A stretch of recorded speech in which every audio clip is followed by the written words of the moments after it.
Monopoly and perfect competition ഇതൊക്കെ നമ്മൾ പറഞ്ഞതാണ്. ഹലോ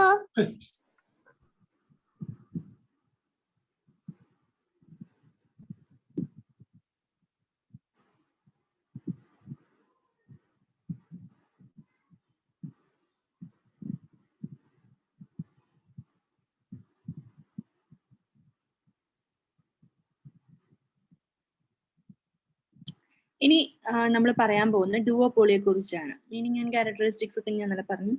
ഇനി പറയാൻ പോകുന്ന ഡുവോപോളിയെ കുറിച്ചാണ്. ഡുവോപോളിയുടെ കുറച്ച് മോഡ്, അതായത് ഡുവോപോളി എന്ന് പറഞ്ഞാലും ഒളിഗോപോളി എന്ന് പറഞ്ഞാലും ഒരേ കാറ്റഗറൈസേഷൻ തന്നെയാണ്. കോർനോട്ട് മോഡൽ, അങ്ങനെ കുറച്ച് മോഡൽസിനെ കുറിച്ചാണ് നമ്മൾ ഇനി പറയാൻ പോകുന്നത്. അപ്പൊ അതില് കോർനോട്ട് മോഡലില് ഡുവോപോളി മോഡൽ, അതിന്റെ അസംഷൻസ് എന്തൊക്കെയാന്ന് ചോദിച്ചാൽ, there are two sellers in the market. മാർക്കറ്റിൽ രണ്ട് സെല്ലേഴ്സ് ഉണ്ടാവും. The products sold by these two sellers are homogeneous. രണ്ട് പേരും സെയിൽ ചെയ്യുന്ന പ്രൊഡക്റ്റ് എന്ന് പറയുന്നത് സെയിം കൈൻഡ് ഓഫ് ആയിരിക്കും. ഞാൻ പറഞ്ഞ സോപ്പ് അല്ലെങ്കിൽ സോപ്പൊടി, സെയിം ആൾക്കാർ സെയിം സാധനമായിരിക്കും സെല് ചെയ്യുന്നത്, different kind of brand I think.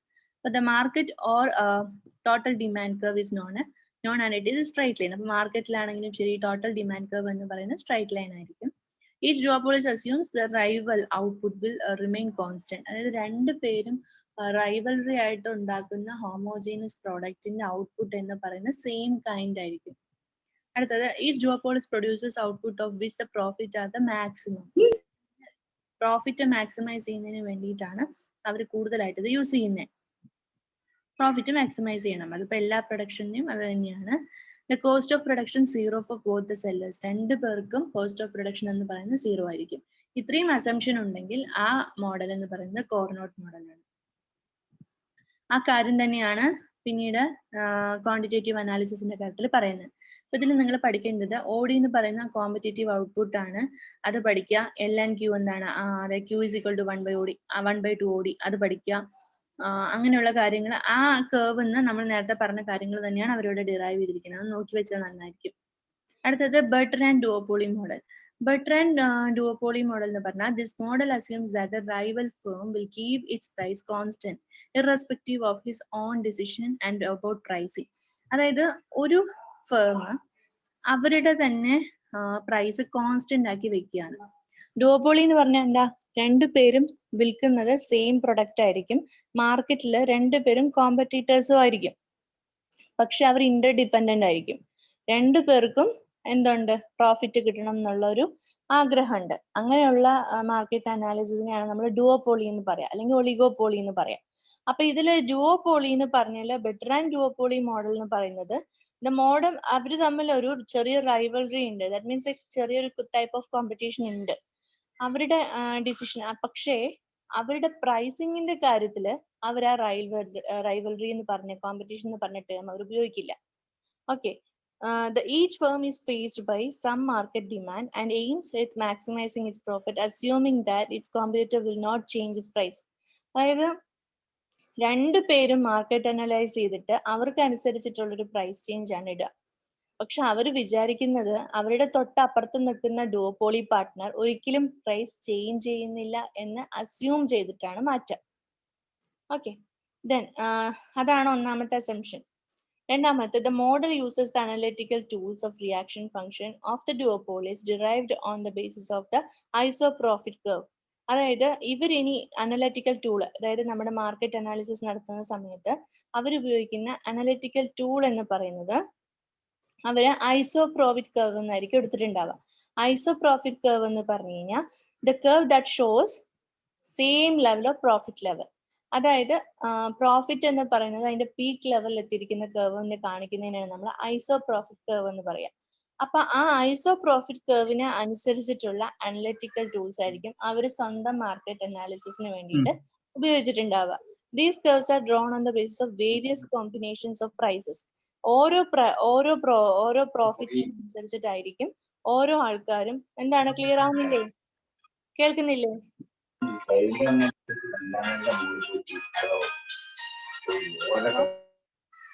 കേൾക്കുന്നില്ലേ? കേൾക്കുന്നുണ്ട് മാം. ആ മാഡം കേൾക്കുന്നുണ്ട്. Okay,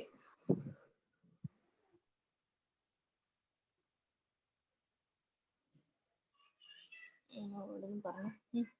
on the basis of various combination. അതായത് ഇപ്പൊ ഒരു ഫേം അതിന്റെ പ്രോഫിറ്റിൽ എത്തിയതിനു ശേഷം അവരൊരു പ്രോഫിറ്റ് കർവ് വരയ്ക്കും. ആ ഒരു പ്രോഫിറ്റ് കർവിലെ ഡിഫറെന്റ് ലെവൽസ് ഏതൊക്കെയാണെന്നുള്ളതിനെ ബേസ് ചെയ്തിട്ടായിരിക്കും അവര് പ്രോഫിറ്റ് കർവ് എടുക്കുന്ന അനാലിസിസ് ടൂൾ വെച്ചിട്ട് സ്വന്തം മാർക്കറ്റിനെയും സ്വന്തം ഫേമിന്റെയും ബാക്കിയുള്ള പ്രോസസ്സിനെ അനലൈസിസ് ചെയ്യും. ആ അനാലിസിസിന്റെ ബേസിസിലാണ് അവർ പ്രൈസ് ഡിറ്റർമിൻ ചെയ്യുന്നത്. അപ്പൊ അവർ പ്രൈസ് ഡിറ്റർമിൻ ചെയ്യുന്ന സമയത്ത് അടുത്ത ഫേം പ്രൈസ് ചേഞ്ച് ചെയ്യുന്നില്ല എന്നാണ് അവര് അസ്യൂം ചെയ്യുന്നത്. The optimum point, the equilibrium point or optimum point reached whether these curves of two firms are intersect. The price at which the two firms will sell their respective outputs is determined by the point equilibrium. മനസ്സിലായില്ലേ? ആ equilibrium പോയിന്റില്, equilibrium point എന്ന് വെച്ചാൽ the peak value where the seller and buyer will be satisfied. ബയറും സെല്ലറും satisfied ആയിട്ടുള്ള പോയിന്റിനെയാണ് നമ്മൾ equilibrium എന്ന് പറയാം. അപ്പൊ അങ്ങനെയുള്ള ആ ഒരു ഫേമില് ആ കർവ്, അതായത് പ്രോഫിറ്റ് കർവ്, ഇപ്പൊ ഒരു ഫേം ഒരു പ്രോഫിറ്റ് കർവ് ഉണ്ടാക്കിയിട്ടുണ്ടാവും, അടുത്ത ഫേം അതേപോലെ ഒരു പ്രോഫിറ്റ് കർവ് ഉണ്ടാക്കിയിട്ടുണ്ടാവും. അത് രണ്ടും തമ്മിൽ ഇന്റർസെക്ട് ചെയ്യുന്ന പോയിന്റിലായിരിക്കും അവർ തമ്മിലുള്ള ഇക്വിലിബ്രിയം ഫോം ചെയ്യുക. ആ ഇക്വിലിബ്രിയം ഫോം ചെയ്യുമ്പോഴാണ് അവരുടെ ഔട്ട്പുട്ട് ഡിറ്റർമിൻ ചെയ്യുക. ഓക്കെ, ആ പോയിന്റ് ഓഫ് ഇക്വിലിബ്രിയത്തിലാണ് അവരുടെ ഔട്ട്പുട്ട് പ്രോഫിറ്റ് ആയോ അതോ ലോസ് ആയോ എന്ന് ഡിറ്റർമിൻ ചെയ്യാനായിട്ട് സാധിക്കും. The assumption that the firms never learn from past experience is made. Each firm maximizes its own profit, but the joint profit are not maximized. അതായത് ഇവര് ഇങ്ങനെയുള്ള ഫേംസ് ഒരിക്കലും പാസ്റ്റ് എക്സ്പീരിയൻസ് വെച്ചിട്ടല്ല അവരുടെ ഫേമിന്റെ ഫ്യൂച്ചർ നോക്കി കാണുന്നത്. അവർ ഓൺലി അവരുടെ പ്രോഫിറ്റ് വെച്ചിട്ടാണ് അവരുടെ ഫ്യൂച്ചർ നോക്കി കാണുന്നത്. അപ്പൊ അവരുടെ പ്രോഫിറ്റ് മാക്സിമം ആയാലേ അവരുടെ ഫ്യൂച്ചർ പ്ലാൻസ് വർക്ക്ഔട്ട് ആവുള്ളൂ. ഓക്കെ, അപ്പൊ ജോയിന്റ് പ്രോഫിറ്റ് എപ്പോഴും മാക്സിമൈസ് ആവൂല. ജോയിന്റ് പ്രോഫിറ്റ് എന്ന് പറഞ്ഞു കഴിഞ്ഞാൽ ഞാൻ പറഞ്ഞു ഒളിഗോപോളി തമ്മിൽ കോമ്പറ്റീഷൻ കുറവാണ്, രണ്ടുപേരും നന്നായിക്കോട്ടെ എന്നുള്ള ചിന്തകളായിരിക്കും. അപ്പൊ അങ്ങനെ ആവുന്ന സമയത്ത് ജോയിന്റ് പ്രോഫിറ്റ് ഒരിക്കലും മാക്സിമൈസ്ഡ് ആവില്ല. അടുത്തത് എഗ്വർത്ത് മോഡൽ ഓഫ് ഡുവൽപോളി. എഗ്വർത്ത് പറയുന്നത് ഒരു എൻറ്റയർ മാർക്കറ്റ് കറക്റ്റ് ആയിട്ട് ഈക്വൽ ആയിട്ട് ഡിവൈഡ് ചെയ്യുന്നു രണ്ട് സെല്ലേഴ്സ് തമ്മിൽ. ഓക്കെ, അപ്പൊ അവര് ഫേസ് ചെയ്യുന്ന ഡിമാൻഡ് കർവ് എന്ന് പറയുന്നത് എന്തായിരിക്കും? ഐഡന്റിക്കൽ ആയിരിക്കും. ഓക്കെ, അവർ ഒരു എൻറ്റയർ മാർക്കറ്റിനെ തന്നെ ഈക്വൽ ആയിട്ട്, ഇപ്പൊ ഞാൻ അതിനൊരു എക്സാമ്പിൾ പറയാച്ചാല് ഒരു സോപ്പ് വേണ്ട, സോപ്പ് എത്രയായി പറയുന്നു, വേറെ ടെക്സ്റ്റൈലും പറഞ്ഞു, ജ്വല്ലറി പറഞ്ഞു, ഒരു ഹോട്ടൽ ഇൻഡസ്ട്രി ആണെന്ന് വിചാരിക്കാം. അതാണ് ഇപ്പൊ പറയാനുള്ളത്. ഇപ്പൊ ഹോട്ടൽ ഇൻഡസ്ട്രി ആവുന്ന സമയത്ത് അവര് ഒരു എൻറ്റയർ മാർക്കറ്റ് ഉണ്ടാവില്ലേ, ഒരു ഹോട്ടലിന്റെ ഫുൾ മാർക്കറ്റ് ഉണ്ട്. ഒരു ഹൈഫൈ ആയിട്ടുള്ള AC ഫുൾ അങ്ങനെയുള്ള കുറെ ഹോട്ടൽസും ഉണ്ട്, പിന്നെ ചെറിയ ചായക്കട പോലെ റേഞ്ചിലുള്ള കുറെ മാർക്കറ്റ്സും ഉണ്ട്. അപ്പൊ അവരുടെ മാർക്കറ്റ് എന്ന് പറയുന്നത് അവർ ഈക്വൽ ആയിട്ട് ഡിവൈഡ് ചെയ്തിട്ടുണ്ട്. അവരുടെ മാർക്കറ്റ് അവർക്ക് കുറച്ചുകൂടി കുറവ് കസ്റ്റമേഴ്സിനായിരിക്കും കിട്ടുക, മീൻസ് AC അങ്ങനെയുള്ളവർക്ക്. ചായക്കടക്കാർക്ക് അൺലിമിറ്റഡ് ആണ്, ചിലപ്പോൾ വലിയ ആൾക്കാരും വരും ചെറിയ ആൾക്കാരും വരും. സോ അവരുടെ പ്രൈസ് ഡിസ്ട്രിബ്യൂഷനും അങ്ങനെയായിരിക്കും. അപ്പൊ അവർ അസ്യൂം ചെയ്യുന്നത് ഈക്വലി ഡിവൈഡ് ചെയ്ത് കഴിഞ്ഞാൽ ഡിമാൻഡ് എന്ന് പറയുന്നത് രണ്ട് ഡിഫറെന്റ് ആയിരിക്കും. രണ്ടും face to face demand curves ആയിരിക്കും അവർക്ക് ഉണ്ടാവുക. അതായത് രണ്ടിനും രണ്ട് ഡിമാൻഡ് അല്ലേ ഉള്ളത്. ചിലര് പ്രൈസിന് വേണ്ടി മാത്രം വരും, ചിലര് അവിടുത്തെ ഫുഡിന്റെ സ്പെഷ്യാലിറ്റിക്ക് അനുസരിച്ചിട്ട് വരും, ചിലർ അവരുടെ ഫെസിലിറ്റിക്ക് അനുസരിച്ചിട്ട് വരും. Okay, then a continuous price war goes on between the duopolies and equilibrium price goes on fluctuating. അതുകൊണ്ട് തന്നെ രണ്ടുപേരും തമ്മിലുള്ള വാർ കൂടും, പ്രൈസ് വാർ എന്ന് വെച്ചാൽ ഹൈഫൈ ആയിട്ടുള്ള ഹോട്ടലിലെ ഫുഡിന് ഒരിക്കലും അവർ പ്രൈസ് കുറയ്ക്കില്ല. സോ അവരും ഇവരും തമ്മിൽ എന്തായാലും ഒരു പ്രൈസ് വാർ നടക്കും. അതൊരു എന്താ പറയാ, പെർഫെക്റ്റ് കോമ്പറ്റീഷൻ ആണെന്നൊന്നും പറയാൻ പറ്റില്ല. ഇക്വിലിബ്രിയം റീച്ച് ആവുന്നത് വരെ അത് തമ്മിൽ ചെറിയൊരു വാർ ഉണ്ടാവും. അങ്ങനത്തെ മോഡലിനെയാണ് നമ്മൾ എഗ്വർത്ത് മോഡൽ എന്ന് പറയാം. ഇനി അടുത്ത മോഡലാണ് സ്റ്റാക്ഡ് ബർഗ്സ് ഡുഓപോളി മോഡൽ. അതെന്ന് പറയുന്നത് കോൺസിക്വന്റ്ലി ഹി മാക്സിമൈസസ്, അതായത് ഇതില് പറയുന്ന പോയിന്റ് എവിടെ തൊട്ട് അറിയാൻ തുടങ്ങുന്നത്, it assumes that one of the duopolist is sufficiently sophisticated to recognise that his competitor acts on the Cournot assumption. അതായത് കെർനോട്ട് അസംപ്ഷൻ ആണ് മറ്റേ ആള് ചെയ്യുന്നത് നോക്കുക. അതായത് അവരുടെ അസംപ്ഷൻ എന്താണ്, അതായത് ഒരു ഡുഓപോളിയിൽ നടക്കുന്ന ഒരു കോമ്പറ്റീറ്ററുടെ വിചാരം അവരുടെ അസംപ്ഷൻ മറ്റേ ആൾ അറിയുന്നില്ല എന്നാണ്. ഓക്കെ, അപ്പൊ പ്രൈസ് ഡിറ്റർമിൻ ഇവർ ചെയ്യുന്നത് അവരറിയുന്നില്ല. ആ ഡിറ്റർമിനേഷൻ നമ്മൾ നേരത്തെ കുട്ടി മനസ്സിലാക്കുന്നു. അതായത് ഇപ്പൊ നമ്മളൊരു ടെക്സ്റ്റൈൽസ് നടത്തുകയാണെന്നുണ്ടെങ്കിൽ നമ്മളിപ്പോ ഒരു വിൽക്കുന്ന അതേ സാധനത്തിന് അപ്പുറത്തെ textile same kind of textile ആണ് അവര് വില കുറച്ച് വിൽക്കുന്നുണ്ടെങ്കിൽ അവരുടെ വിചാരം അത് നമ്മൾ അറിയുന്നില്ല എന്നാണ്. പക്ഷെ നമ്മളത് അറിയുന്നു. ഓക്കെ, അതാണ് സ്റ്റെഗ്ബർഗ്സ് ഡുഓപോളി മോഡൽ. രണ്ടുപേരും അറിയുന്നില്ല എന്ന് പറഞ്ഞ കാര്യങ്ങൾ രണ്ടുപേരും അറിയുന്നുണ്ട് അല്ലെങ്കിൽ റെക്കഗ്നൈസ് ചെയ്യുന്നുണ്ട്. Okay, this permits the sophisticated duopolist to determine the reaction curve of his rival and incorporate in his own profit function. അത് അവിടുന്ന് കിട്ടിയിട്ടുള്ള ആ പോയിന്റ് അവരവരുടെ പ്രോഫിറ്റ് ഫംഗ്ഷനിൽ ഇൻകോപ്പറേറ്റ് ചെയ്യും. എന്ന് വെച്ചാൽ അതിലേക്ക് എടുത്തിടും. എന്നിട്ട് അവർക്ക് എന്ത് കിട്ടുന്നുണ്ട്, പ്രോഫിറ്റ് കിട്ടുന്നുണ്ടോ ലോസ് ആണോ എന്നുള്ളത് നോക്കും. സോ അതിന്റെ എഫക്റ്റ് എന്തായാലും എന്തായിരിക്കും, അവര് പ്രോഫിറ്റ് കിട്ടുകയും ചെയ്യും, ഒരു മോണോപ്പൊളിസ്റ്റ് ആവുകയും ചെയ്യും. ഓക്കെ, അപ്പോൾ it emerges as a leader and stable equilibrium emerges as the nay firm will act as a follower. അങ്ങനെ വരുന്ന സമയത്ത് അവർ ഇക്വിലിബ്രിയം റീച്ച് ചെയ്യും, ബാക്കിയുള്ളവർ അവരെ ഫോളോ അപ്പ് ചെയ്യും. അതായത് നമ്മൾ എന്ത് ചെയ്യണം, നമ്മുടെ കോമ്പറ്റീറ്റർ കാണുന്ന കാര്യം നമ്മൾ അവര് മനസ്സിൽ കാണുന്ന കാര്യം നമ്മൾ മനത്ത് കാണണം. അങ്ങനെ ചെയ്യുമ്പോഴാണ് നമ്മുടെ പ്രോഫിറ്റ് മാക്സിമൈസ് ആവുന്നത്. അതാണ് സ്റ്റോക്കൽബർഗ് ഡുഓപോളി മോഡൽ. അടുത്തത് കിങ്കഡ് demand curve model of the oligopoly. കിങ്കഡ് demand curve എന്ന് പറയുന്നത് ഹോൾ ആൻഡ് ഹിച്ച് വേർഷൻ ആണ്. അതായത് അത് രണ്ട് വേർഷൻ ഉണ്ട്. അതില് കിങ്കഡ് ഡിമാൻഡ് കർവ് മോഡൽ എന്ന് പറഞ്ഞ ഒന്നാമത്തെ വേർഷൻ എന്ന് പറഞ്ഞാൽ സ്വീസി വേർഷനും ആൻഡ് വേറൊരെണ്ണം നമ്മൾ ഹാൾ ആൻഡ് ഹിച്ച് വേർഷൻ എന്നും പറയും. Both models R conceived independently. രണ്ട് മോഡലും 1939 ഉണ്ടായത്. ഇതില് ഹൈപ്പോത്തിസിസ് ആണ് നടക്കുന്നത്. എന്താണ് ഹൈപ്പോത്തിസിസ് എന്ന് പറഞ്ഞു കഴിഞ്ഞാൽ, നമ്മളൊരു മാർക്കറ്റ് അനലൈസ് ചെയ്തിട്ട് അനാലിസിസ് നടത്തിയതിനു ശേഷം നമുക്ക് കിട്ടിയിട്ടുള്ള പോയിന്റ്സ് ഒരു തിയറിയുടെ ബേസ് പോലെ നമ്മൾ എഴുതി വെക്കും. അതിനെയാണ് നമ്മൾ ഹൈപ്പോത്തിസിസ് എന്ന് പറയുക. അപ്പൊ ഈ hypothesis that even and oligopolistic firm size അത് ആ ഹൈപ്പോത്തിസിസ് ബേസ് ചെയ്തിട്ട് ഒരു ചെറിയ ഒളിഗോപോളിസ്റ്റിക് ഫേം പ്രോഫിറ്റ് മാക്സിമൈസേഷനിൽ എത്തുക എന്ന് പറയുന്നതിനെയാണ് നമ്മൾ ഈ രണ്ട് വേർഷനിലും പറയുന്നത്. അപ്പോ ഒരു ചെറിയ ഹൈപ്പോത്തിസിസ് ആണ്, ഒരു ചെറിയ മാർക്കറ്റ് അനാലിസിസിലൂടെ കിട്ടുന്ന ചെറിയ പോയിന്റ്സ്, അത് വെച്ചിട്ട് ഒളിഗോപോളിസ്റ്റിക് കമ്പനി എന്ത് ചെയ്യുന്നു, reaches its maximum profit position. അതിനെയാണ് നമ്മൾ കിങ്കഡ് ഡിമാൻഡ് കർവ് എന്ന് പറയുന്നത്. അപ്പൊ അതില് രണ്ട് മോഡൽ ഓഫ് ഒളിഗോപോളി, രണ്ട് വേർഷൻസ് ഉണ്ട്. അതിൽ in contrast of hall and hitch version rejects the marginal approach of profit maximization. It argues that under oligopoly firms at fair profit and follow the full cost principle in determining the price. അതായത് ഇവര് പറയുന്നത് totally profit maximisation നടക്കുന്നില്ല എന്നാണ് പറയുന്നത്. ഒന്നാമത്തെ അപ്രോച്ചിൽ പറയുന്നത് marginal approach of profit maximisation ആണ് ഇതിൽ പറയുന്നത്. മാർജിനൽ മാർക്കറ്റിൽ വാല്യൂ കൂടുന്ന സമയത്ത് പ്രൊഡക്റ്റിന് വാല്യൂ കൂട്ടാന്ന് പറഞ്ഞ കാര്യത്തിന് ടോട്ടൽ ആയിട്ട് റിജക്ട് ചെയ്യുന്ന മെത്തേഡാണ് ഹോൾ ആൻഡ് ഹിച്ച് എന്ന് പറയുന്നത്.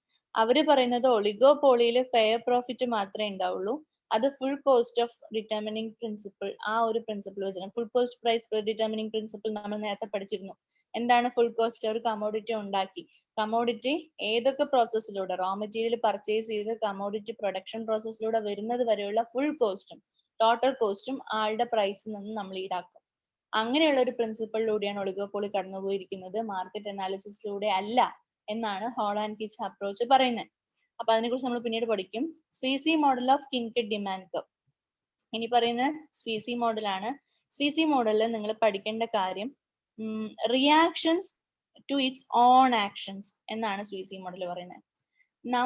നമ്മുടെ ഫേം ഇപ്പോൾ ഒളിഗോപോളിസ്റ്റിക് ഫേം ആണെങ്കിൽ കൂടി അവരുടെ സ്വന്തം ആക്ഷൻസിനുള്ള റിയാക്ഷൻസ് ആണ് അവർ ഫേസ് ചെയ്യുന്നത്. ഓക്കെ, അപ്പൊ അതിപ്പോ അവരുടെ ആക്ഷൻസ് പ്രൈസ് ഉണ്ടാക്കുന്നതിൽ തെറ്റുപറ്റി, അപ്പൊ അവർക്ക് എന്ത് ചെയ്യും, മാക്സിമം പ്രോഫിറ്റ് കിട്ടണം എന്നില്ല. അപ്പൊ അവർക്ക് അതിനനുസരിച്ചിട്ടുള്ള റിയാക്ഷൻ ആണ് കിട്ടുക. അവര് ഹാർഡ് വർക്ക് ചെയ്തു, അവരനുസരിച്ചിട്ട് മാർജിനൽ അനലൈസ് ചെയ്തു, അങ്ങനെ ചെയ്യുകയാണെങ്കിൽ അതിനനുസരിച്ചിട്ടുള്ള പ്രോഫിറ്റ് കിട്ടും. The reaction upon it's action, അതിനെയാണ് നമ്മൾ എന്ത് പറയാ, എന്റെ അപ്രോച്ച് എന്ന് പറയാ, സ്വീസി മോഡൽ എന്ന് പറയാം. ഇനി സെക്കൻഡ് പാരഗ്രാഫ് മാർക്ക് ചെയ്യേണ്ട ഒന്നാണ്. Under oligopoly A firm expects that when it raises its price, it is most likely that the rival firms will not follow suit by raising their prices. The rival will keep their prices constant in order to increase their sales at the expense of the firm that raises the price. Hence, when a firm increases its price, its demand expected to fall much more than it would if its rivals were not to keep their prices constant. That is, for upward changes in price, the firm demand is expected to be high elastic. അപ്പൊ ഇതിൽ പറയുന്ന കാര്യം എന്ന് പറഞ്ഞാൽ ഇപ്പൊ അടുത്തുള്ള ഒരു firm, oligopolistic firm എന്ന് പറഞ്ഞാൽ 2 ഫേം ഉണ്ടാവും. അപ്പൊ അടുത്തുള്ള ഫേം പ്രൈസ് കൂട്ടിയാലും നമ്മൾ ചേഞ്ച് ചെയ്യാതിരിക്കാൻ നമ്മുടെ പ്രൈസ്. അപ്പൊ അടുത്തുള്ള ഫേം പ്രൈസ് കൂട്ടിക്കഴിഞ്ഞാൽ നമ്മുടെ പ്രൈസ് ചേഞ്ച് ചെയ്യാതിരുന്നാൽ നമുക്ക് അവരുടെ കസ്റ്റമേഴ്സിനെ കൂടെ കിട്ടുമെന്നാണ് പറയുന്നത്. അപ്പൊ ഡിമാൻഡ് കൂടിയാലും കുറഞ്ഞാലും നമുക്ക് എന്തുണ്ടാവും? കസ്റ്റമേഴ്സ് ഉണ്ടാവും.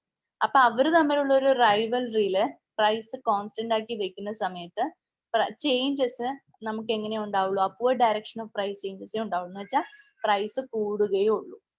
ഓക്കെ.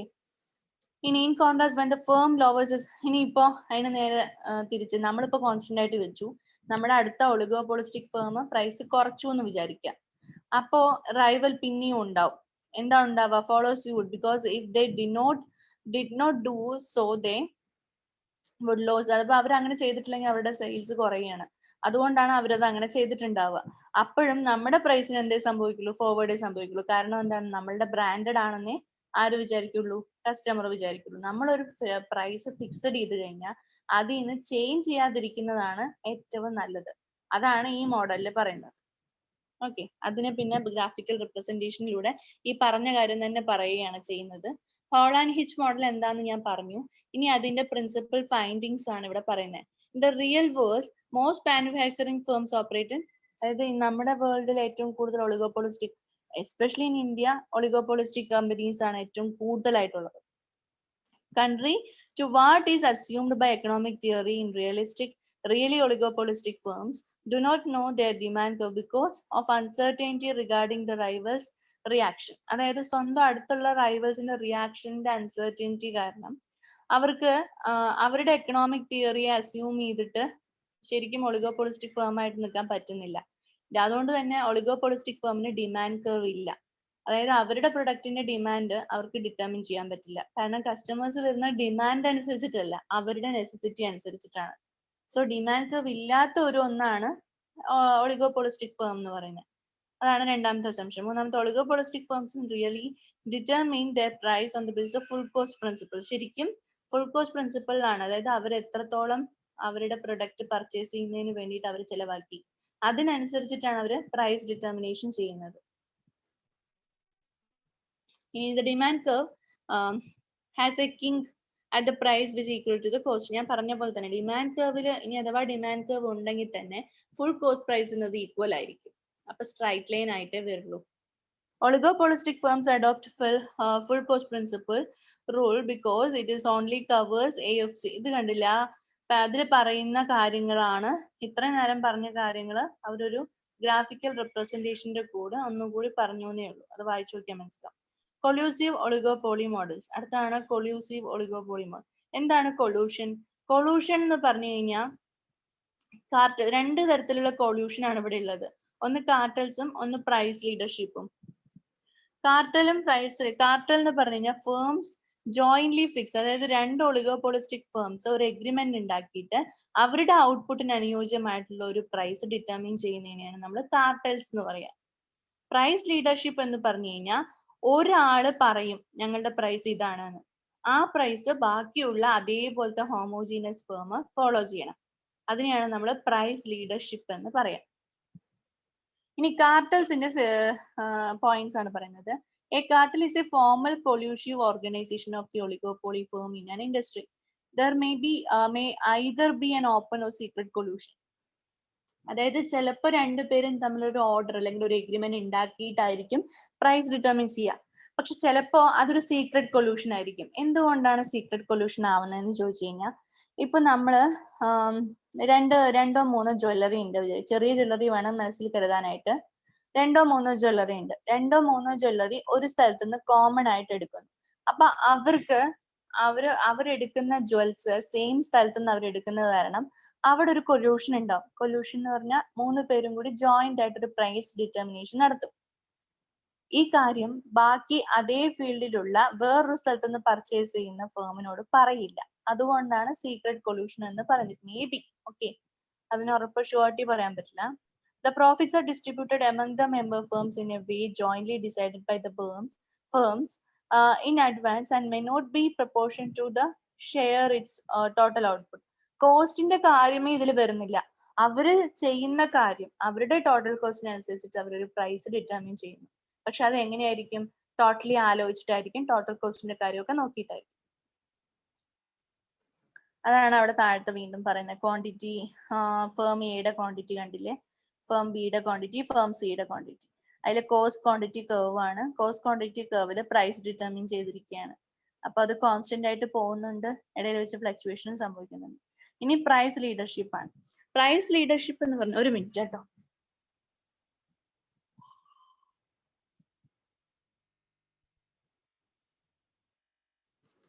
പ്രൈസ് ലീഡർഷിപ്പ് എന്ന് പറഞ്ഞു കഴിഞ്ഞാൽ ഇതൊരു ഇംപെർഫെക്റ്റ് കൊല്യൂഷൻ ആണ്. ഇംപെർഫെക്റ്റ് കൊല്യൂഷൻ എന്ന് പറഞ്ഞു കഴിഞ്ഞാൽ അവര് എല്ലാവരും കൂടി ഇരുന്നിട്ടല്ല തീരുമാനിക്കുന്നത്.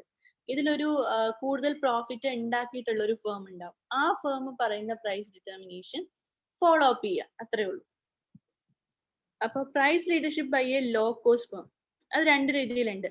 ഒന്നുകിൽ ഒരു ഡോമിനന്റ് ഫേം ആയിരിക്കും പ്രൈസ് ഡിറ്റർമിൻ ചെയ്യുക, അല്ലെങ്കിൽ ഒരു ലോ കോസ്റ്റ് ഫേം ആയിരിക്കും. ഏത് സിറ്റുവേഷനിലാണ് ഡോമിനന്റ് ഫേം, ഏത് സിറ്റുവേഷനിലാണ് low cost firm price determine ചെയ്യാനാണ് പറയുന്നത്.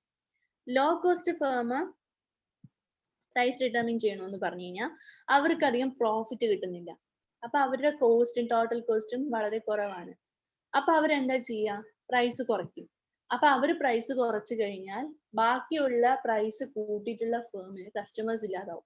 അവരെന്തുകൊണ്ട് പോകും? ടോട്ടൽ കുറച്ചിട്ടുള്ള ആളുടെ അടുത്തേക്ക് പോകും. സോ അത് ഇല്ലാതാക്കുന്നതിന് വേണ്ടിയിട്ട് ആ ലോ കോസ്റ്റ് ഫേം ഡിറ്റർമിൻ ചെയ്യുന്ന പ്രൈസ് എന്താണോ അത് തന്നെ ബാക്കിയുള്ള ഫേമും ഫോളോ ചെയ്യും. അപ്പൊ ലോ കോസ്റ്റ് ഫേമിനും കസ്റ്റമേഴ്സ് വരും, ബാക്കിയുള്ള ഫേമിനും കസ്റ്റമേഴ്സ് വരും. അതാണ് ഒന്നാമത്തെ. രണ്ടാമത്തേത് ഡോമിനന്റ് ഫേം.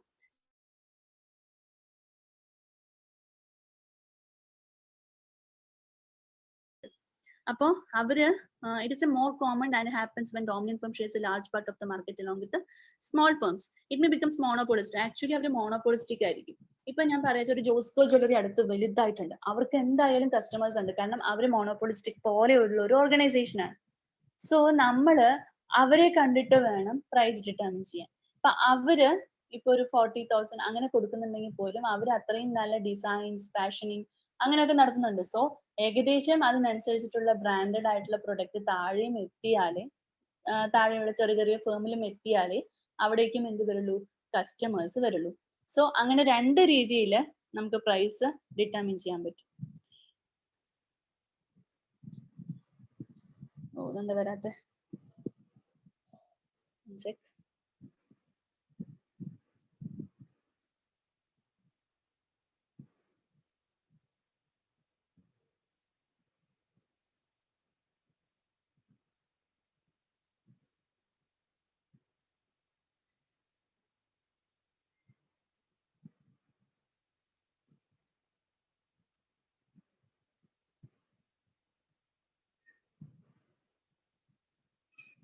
ഓക്കെ, അതോടുകൂടി ഈ ചാപ്റ്റർ കഴിഞ്ഞു. ആ കാര്യങ്ങളാണ് വീണ്ടും വീണ്ടും ഗ്രാഫിക്കൽ, ഇതിന് രണ്ടിന്റെയും ഗ്രാഫിക്കൽ റെപ്രസെന്റേഷനും പഠിച്ചു വെക്കുക.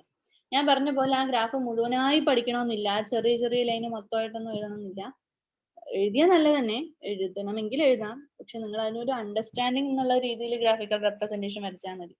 പെർഫെക്റ്റ് ആയിട്ടുള്ള അളവ് കൊടുക്കണം എന്നുള്ള നിർബന്ധമൊന്നുമില്ല. ഓക്കെ, ഇനി അടുത്തത് പ്രൈസിങ് സ്ട്രാറ്റജീസ് ആണ്. ഇനി അപ്പൊ നമ്മൾ ഒളിഗോപോളി കഴിഞ്ഞു, മോണോപോളി കഴിഞ്ഞു. ഇനി നമ്മൾ ഏതൊരു ഇൻഡസ്ട്രി ആയാലും ഏതൊരു ഫേം ആയാലും അവർ പ്രൈസിങ് ഡിറ്റർമിൻ ചെയ്യുന്ന ചില ഫാക്ടേഴ്സ് ഉണ്ട്, സ്ട്രാറ്റജീസ് ഉണ്ട്. അതാണ് നമ്മൾ ഇനി പറയാൻ പോകുന്നത്. Pricing of multiple product. ഒരു കമ്പനി തന്നെ പലതരം പ്രൊഡക്റ്റ് ഉണ്ടാക്കുകയാണെന്നുണ്ടെങ്കിൽ, അല്ലെങ്കിൽ ഒരു മാർക്കറ്റിൽ പലതരം പ്രൊഡക്റ്റ് അവൈലബിൾ ആണെങ്കിൽ അതിന്റെ പ്രൈസിങ് എങ്ങനെയാണെന്നാണ് നമ്മൾ പറഞ്ഞത്. രണ്ടും ഒന്ന് തന്നെയാണ് കേട്ടോ.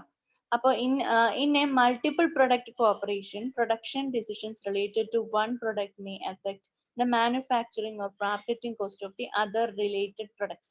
അതായത് നമ്മൾ ഒരു ഹാർവെസ്റ്റ് ചെയ്ത റോ മെറ്റീരിയൽസ് കൊണ്ട് നമ്മളൊരു പ്രൊഡക്റ്റ് ഉണ്ടാക്കുന്നു.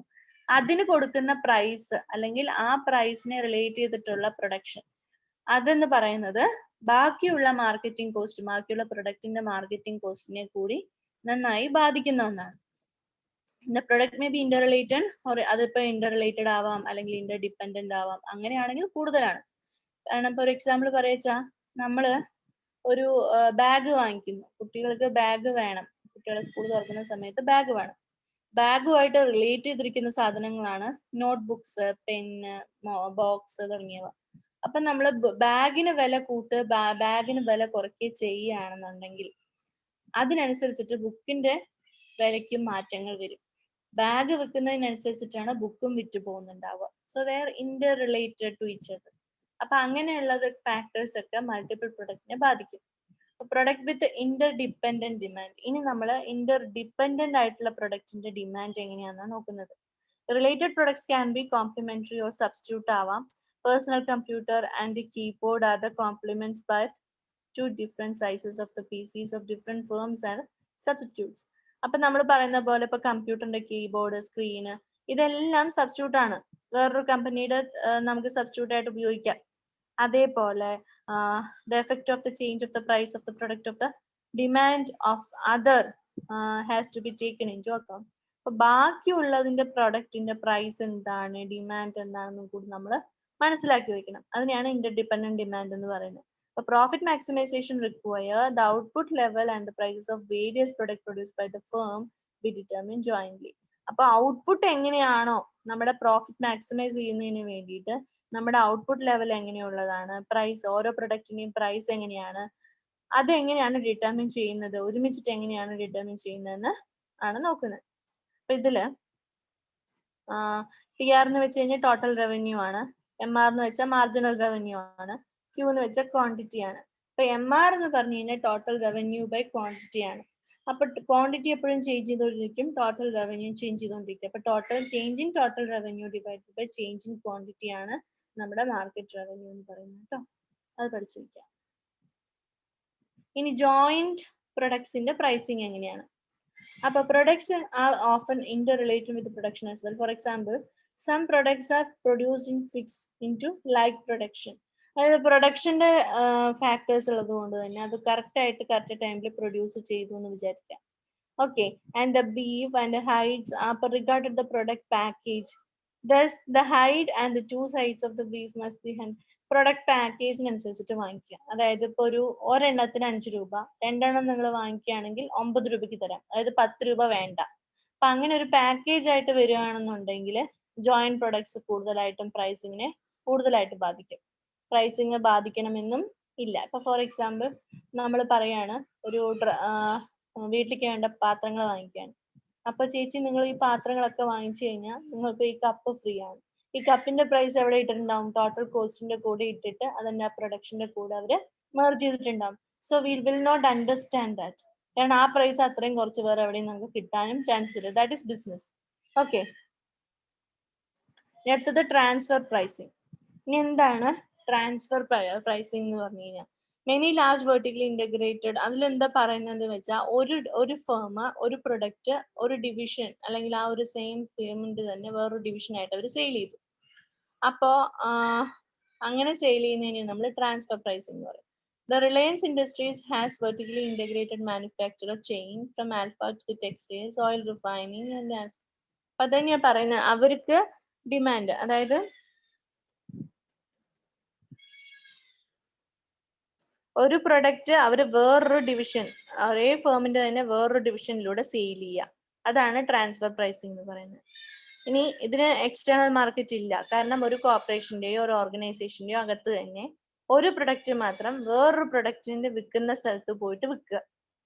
ഓക്കെ, അപ്പൊ അവർക്ക് ട്രാൻസ്ഫറിങ് നടക്കുന്നു, പ്രൈസിങ്ങിന്റെ ട്രാൻസ്ഫറിങ് അവിടെ നടക്കുന്നു.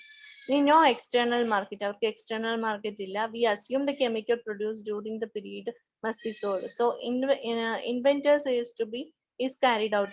ഓരോ കാര്യങ്ങൾക്കും നമ്മൾ ഇൻവെൻഷൻസ് വേണം. അപ്പൊ ഔട്ട്സൈഡ് മാർക്കറ്റ് ഒന്നും ഉണ്ടാവില്ല. അവരെവിടെയാണോ ഉണ്ടാക്കുന്നത് അവിടെ തന്നെ അവർ എന്ത് ചെയ്യും? സെയിൽ ചെയ്യും. Looking at the 2 division component. അപ്പൊ നമ്മൾ മാർക്കറ്റ് കോസ്റ്റ് നോക്കണം, അതുപോലെ തന്നെ മാർക്കറ്റ് റവന്യൂ നോക്കണം. അപ്പൊ ഈ ഔട്ട്പുട്ട് എസ്റ്റാബ്ലിഷ് ആയിട്ട്, ഒരു ഫൈനൽ പ്രൊഡക്റ്റിന്റെ ഔട്ട്പുട്ട് വളരെ എസ്റ്റാബ്ലിഷ്ഡ് ആയിട്ട് വേണമെന്നുണ്ടെങ്കിൽ എന്തൊക്കെ നോക്കണം? മാർജിനൽ കോസ്റ്റും മാർജിനൽ റവന്യൂ നോക്കണം. ഇനി അതിന്റെ ഗ്രാഫാണ് പറയുന്നത്, അത് വൃത്തിയിടുന്ന് നോക്കിയാൽ. ഇനി ഇതിൽ ഇമ്പോർട്ടന്റ് ആയിട്ട് വരുന്ന കാര്യം പറഞ്ഞുതരാം. ഇതൊക്കെ നിങ്ങൾക്ക് വായിച്ചാൽ മനസ്സിലാവും. കോസ്റ്റ് പ്ലസ് പ്രൈസിങ് ഇതൊക്കെ ഞാൻ പറഞ്ഞതാണ്. ഇതൊക്കെ ഞാൻ നേരത്തെ ക്ലാസ്സിൽ ഈ പറഞ്ഞത് തന്നെ പറഞ്ഞുകൊണ്ടിരിക്കുന്നതുകൊണ്ട് അതുകൊണ്ടാണ് ഞാനത് പറയാത്തത്. ഇതൊക്കെ market cost is equal to price into 1 ഇതൊക്കെ ഞാൻ പറഞ്ഞതാണ്. അപ്പൊ ഒന്ന് വായിച്ചു നോക്കി നിങ്ങൾക്ക് മനസ്സിലാവും. അടുത്തത് incremental or marginal cost pricing. Incremental or marginal cost pricing. Marginal cost pricing ഉണ്ടാവുന്ന ഇൻസെന്റീവ്സിന്റെ കാര്യവും അതുപോലെ തന്നെ പ്രൈസിങ്ങിൽ ചില സമയത്ത് നമുക്ക് കൂടുതൽ കിട്ടും, ചില സമയത്ത് നമുക്ക് കുറവ് കിട്ടും. അങ്ങനെയുള്ള കാര്യങ്ങളാണ് ഇത് പറയുന്നത്.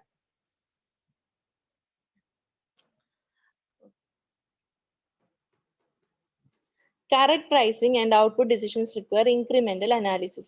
That is, a firm should change the price of the product, introduce a new product, accept new orders, and so on if the incremental revenue exceeds incremental cost principle. Section incremental, marginal, or direct cost pricing implies that price of the product is based on incremental cost of the production. അതായത് ഞാൻ ഇതിന്റെ overall പറയാം. ഒരു soap ഉണ്ടാക്കാനായിട്ട് നമുക്ക് ഒരു 200 രൂപ വേണ്ടി വന്നു എന്ന് വിചാരിക്കാം. 200 അല്ല, അതിൽ കൂടുതലാവും. ഒരു സോപ്പ് ഉണ്ടാക്കേണ്ട ടോട്ടൽ കോസ്റ്റ് എന്ന് പറയുന്നത് 200 രൂപയാണ്. അപ്പോ നമ്മൾ പ്രൈസിങ് ഡിറ്റർമിൻ ചെയ്യുന്ന സമയത്ത് ഇൻക്രിമെന്റൽ ഫാക്ടറും കൂടി നമ്മൾ ആഡ് ചെയ്യണം. ഇപ്പോ ഇൻക്രിമെന്റൽ ഫാക്ടർ എന്ന് പറഞ്ഞു കഴിഞ്ഞാൽ നമുക്ക് കിട്ടുന്ന ലാഭമാണ് ഇൻക്രിമെന്റൽ ഫാക്ടർ എന്ന് പറയുന്നത്.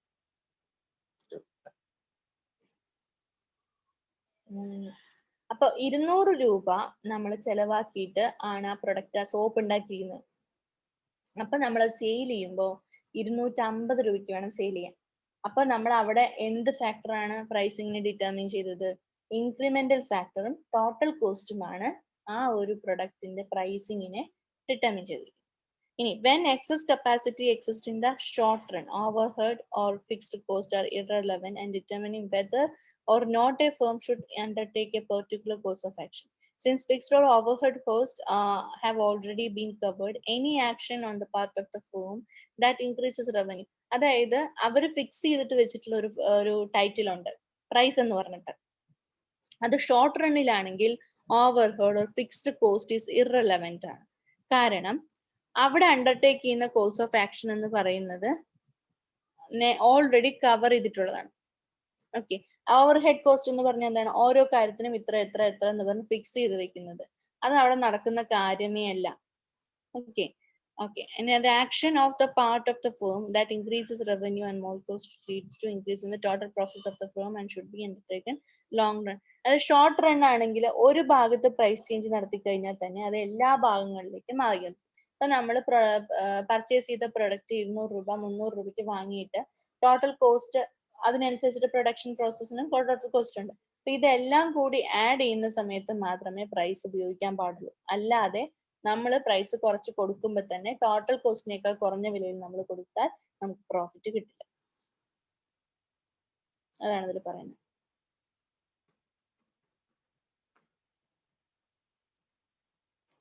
ഇനി Ramsey pricing. If an enterprise has common cost, marginal cost pricing may be feasible. Ramsey pricing is the second best alternative that allows the firms to recover its cost while minimizing adverse effect of the allocative efficiency. നമ്മൾ സാധാരണ ഉപയോഗിക്കുന്ന common cost principle, marginal cost principle ഇതൊക്കെ ഉപയോഗിച്ചിട്ട് നമുക്ക് വലിയ മെച്ചമൊന്നും ഇല്ല എന്നുണ്ടെങ്കിൽ അതിന് ഓൾട്ടർനേറ്റീവ് ആയിട്ട് ഉപയോഗിക്കുന്ന വേറൊരു മെത്തേഡാണ് റാംസി പ്രൈസിങ് എന്ന് പറയുന്നത്. ഓക്കെ, അപ്പോൾ ഇതിൽ നമ്മൾ ഇൻക്രിമെന്റൽ കോസ്റ്റും അതിന് കുറച്ച് മുമ്പുള്ള കോസ്റ്റും കൂടി ആഡ് ചെയ്തിട്ടാണ് എന്ത് ഡിറ്റർമിൻ ചെയ്യുക? പ്രൈസ് ഡിറ്റർമിൻ ചെയ്യുക. But for regular firm limits to maximum rate of profit and the non profit enterprise expected to just over cost, Ramsey pricing provides answers. ഇപ്പൊ നമ്മൾ ഇതിനെ കുറിച്ച് ഡൗട്ട് വരികയാണെന്നുണ്ടെങ്കിൽ നമ്മൾ സാധാരണ നോൺ പ്രോഫിറ്റ് എംപ്ലോയീസ് എന്താണ്, അവർക്ക് അവർ കോസ്റ്റ് എത്രയാണ്, അതൊക്കെ നോക്കിയതിന് ശേഷം റാംസി പ്രൈസിംഗ് ആണ് കറക്റ്റ് ആയിട്ടുള്ള പ്രൈസിങ് ഡിറ്റർമിൻ ചെയ്ത് കൊടുക്കുന്നത്. ഓക്കെ, പിന്നെ അതിന്റെ ക്യാരക്ടറിസ്റ്റിക്സ് ഒക്കെയാണ് പിന്നീട് പറഞ്ഞിട്ടുള്ളത്. അത് നിങ്ങൾക്ക് വായിച്ചു നോക്കിയാൽ മനസ്സിലാവും. ഇനി cycle pricing. Second,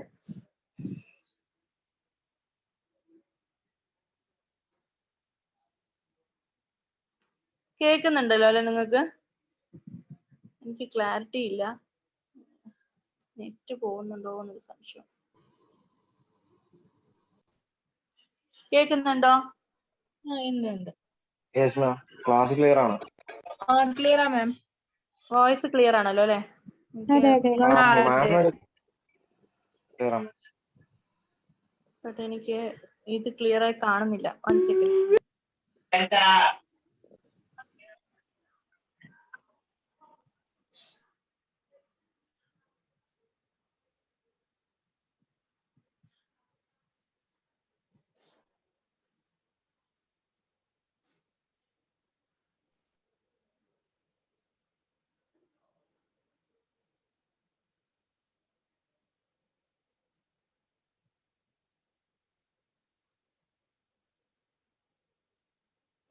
okay